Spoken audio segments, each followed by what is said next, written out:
Hello అందరికీ, welcome to Divi stories. It's me Divya. నేనైతే ఈరోజు కొత్త మిల్క్ కుక్కర్ అయితే తీసుకున్నాను. దాని గురించి అయితే చెప్తాను. మీ కిచెన్ ఎప్పుడు కూడా నీట్గా ఉండాలి అని అంటే ఈ ఒక్క మిల్క్ కుక్కర్ పైన అయితే ఇన్వెస్ట్ చేయండి.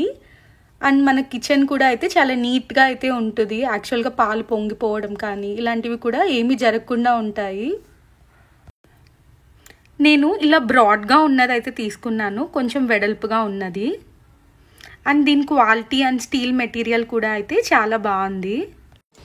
అండ్ నాకు ఈ మిల్క్ కుక్కర్తో పాటు ఇలా ఫెనల్ అయితే వచ్చింది. ఇందులో అయితే దాంట్లో అలా స్క్రూ అయితే తీసేసి, ఆ విసిల్ వచ్చే స్క్రూ అది తీసేసి దాంట్లో ఈ ఫెనల్ అయితే పెట్టేసి వాటర్ అయితే వేసేయడమే. కింద మనకి స్పేస్ అనేది ఉంటుంది అనమాట ఆ గిన్నె కింద. సో వాటర్ అన్నీ కూడా అందులోకి అయితే వెళ్ళిపోతాయి. మళ్ళీ స్క్రూ కూడా ఇలా పెట్టేసుకోవచ్చు.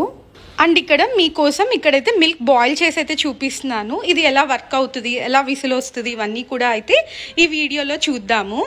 నేను తీసుకున్న మిల్క్ కుక్కర్ గురించి అయితే చెప్తాను. చాలా మందికి ఉన్న డౌట్స్ కానీ అన్ని కూడా అయితే క్లియర్ చేద్దాం ఈ వీడియోలో. అండ్ యాక్చువల్గా నేను తీసుకున్న బ్రాండ్ అయితే ప్రీమియర్ బ్రాండ్ నుంచి అయితే తీసుకున్నాను. 1 లీటర్ కెపాసిటీ అయితే ఉంది ఈ మిల్క్ కుక్కర్ కి. చాలా మందికి ఉన్న డౌట్, మిల్క్ కుక్కర్ లో నుంచి పాలు పొంగవా అని చెప్పి.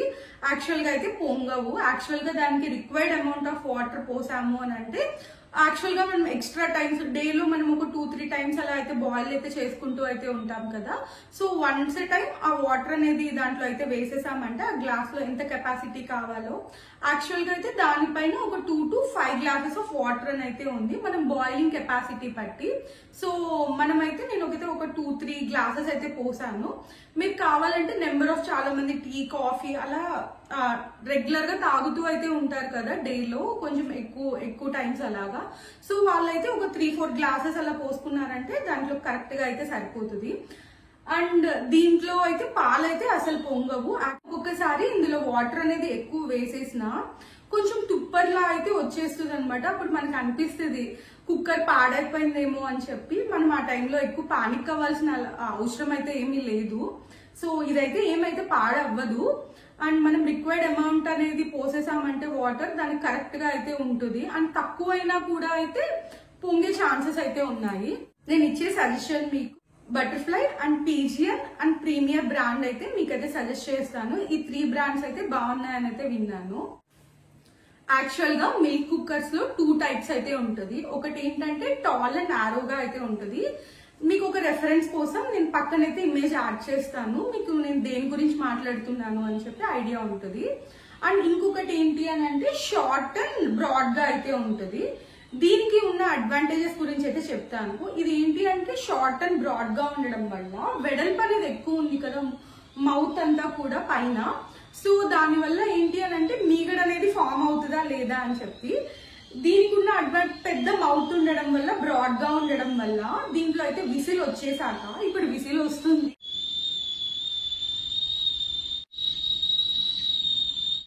సో అక్కడి నుంచి అయితే కంటిన్యూ చేస్తాను. ఇదైతే కొంచెం బిగ్ మౌత్ అని చెప్పాను కదా, సో దానివల్ల అయితే చూస్ చేసుకున్నాను. అండ్ టాల్ అండ్ ఆరోగా ఎందుకు చూస్ చేసుకోలేదు అని అంటే దానికి ఏంటి అని అంటే మనకి ఫ్యాట్ లేని మిల్క్స్ అలా అయితే ఉంటాయి కదా, సో దానికైతే అది మంచిగా అయితే యూస్ అవుతుంది. దానికి ఎక్కువ కూడా మీగడ కట్టనట్టు అలా అయితే ఉంటుంది అనమాట.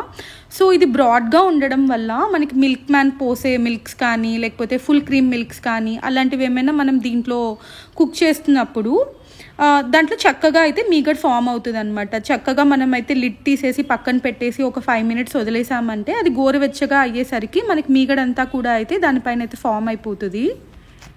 టాల్గా ఉండే దాంట్లో ఫ్యాట్ లేని మిల్క్స్ అయితే ఉంటాయి కదా, అవి అయితే చూస్ చేసుకోవచ్చు మనము.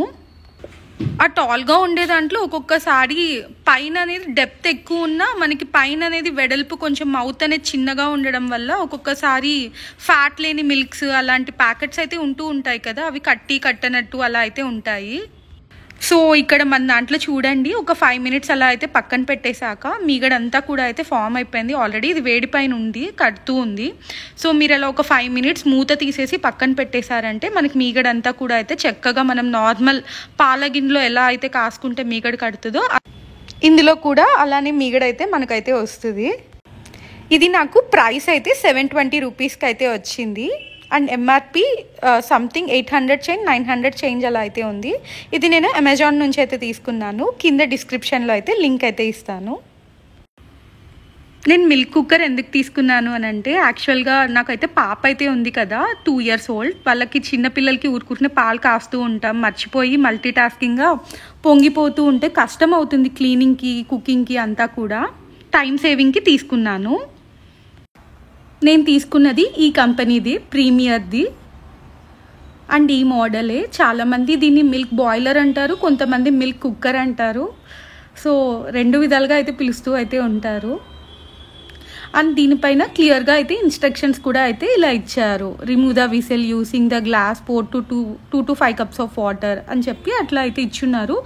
దీన్ని క్లియర్గా మనం చదివి ఇంకా మనం దాంట్లో అయితే వాటర్ అయితే వేసేసుకోవడమే వీడియోలో చెప్పినట్టుగా. అండ్ ఇలా అయితే ఉంటుంది అనమాట చూసేదానికి మోడల్ అంతా కూడా. ఇది మనకి పాలు వంచుకునేదానికి కానీ అంతా కూడా అయితే చాలా కంఫర్ట్గా అయితే ఉంది. అండ్ ఒక్కొక్కసారి అయితే కింద పడిపోతూ అలా అయితే ఉంటుంది కదా, కొన్ని గిన్నెల్లో నుంచి కప్స్లోకి అలా తీసుకుంటున్నప్పుడు. అండ్ ఇక్కడ నుంచి మన డైలీ వ్లాగ్ అయితే కంటిన్యూ అవుతుంది. అండ్ ఇక్కడైతే నేను మార్నింగ్ బ్రేక్ఫాస్ట్గా అయితే క్యారెట్ జ్యూస్ అయితే చేసుకుంటున్నాను. యాక్చువల్గా బ్రేక్ఫాస్ట్ ఈరోజు అయితే స్కిప్ చేస్తున్నాను అనమాట నా వరకు. అండ్ ఇక్కడైతే క్యారెట్స్ అయితే తీసుకున్నాను.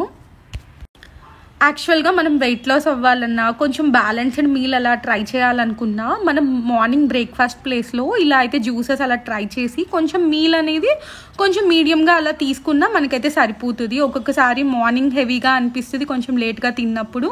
అండ్ ఆఫ్టర్నూన్ కూడా ఇంకా రైస్ క్వాంటిటీతో పాటు తింటున్నప్పుడు కొంచెం హెవీగానే అనిపిస్తుంది. సో ఇప్పుడు జ్యూస్ తీసేసుకొని కొంచెం ఎర్లీగా 12:30, 12 అలాగా 11:30 ఎప్పుడు ఆకలిస్తే అప్పుడు కొంచెం లంచ్ అనేది కొంచెం ఎర్లీగా చేసేసుకున్నామంటే సరిపోతుంది.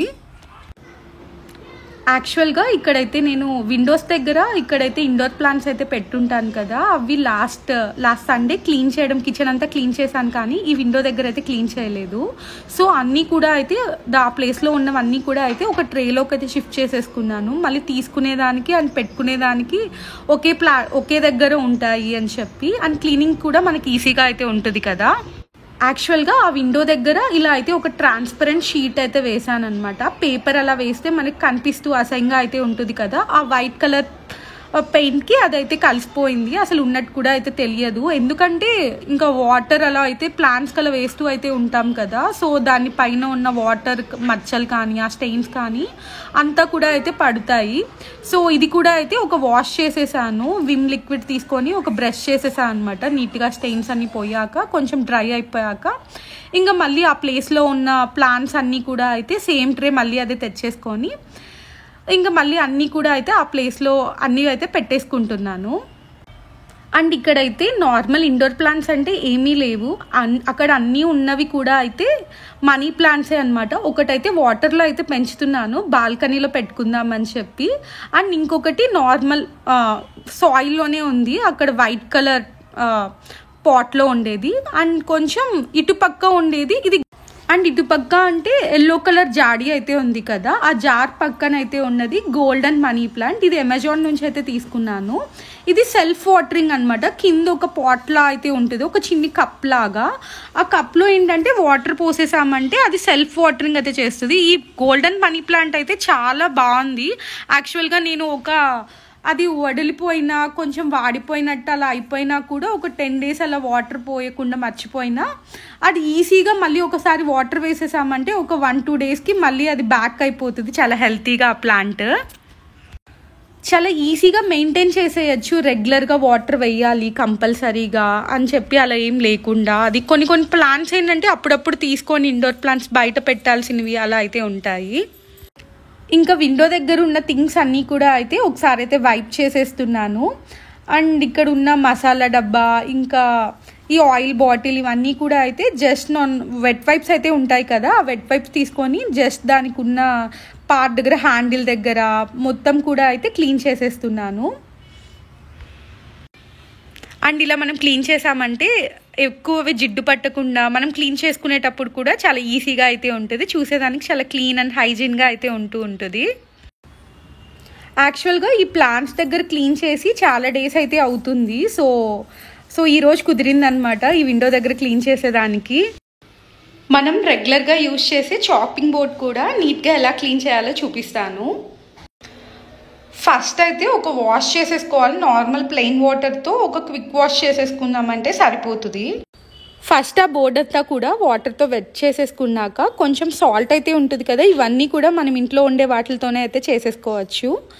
అండ్ మన దగ్గర ఉన్న సాల్ట్ అంతా కూడా అయితే దానిపైన అయితే స్ప్రింకిల్ చేసుకోవాలి. అండ్ ఇప్పుడైతే లెమన్ అయితే తీసుకొని బాగా అయితే ఆ సాల్ట్ అండ్ లెమన్తో మొత్తం కూడా అయితే ఆ బోర్డ్ అంతా కార్నర్స్ దగ్గర అండ్ హ్యాండిల్స్ దగ్గర అండ్ కొంచెం మనం రీచ్ అవ్వని ప్లేసెస్ అయితే ఉంటాయి కదా మనం పట్టుకునే దగ్గర అంతా కూడా అయితే మంచిగా అయితే స్క్రబ్ చేసుకోవాలి.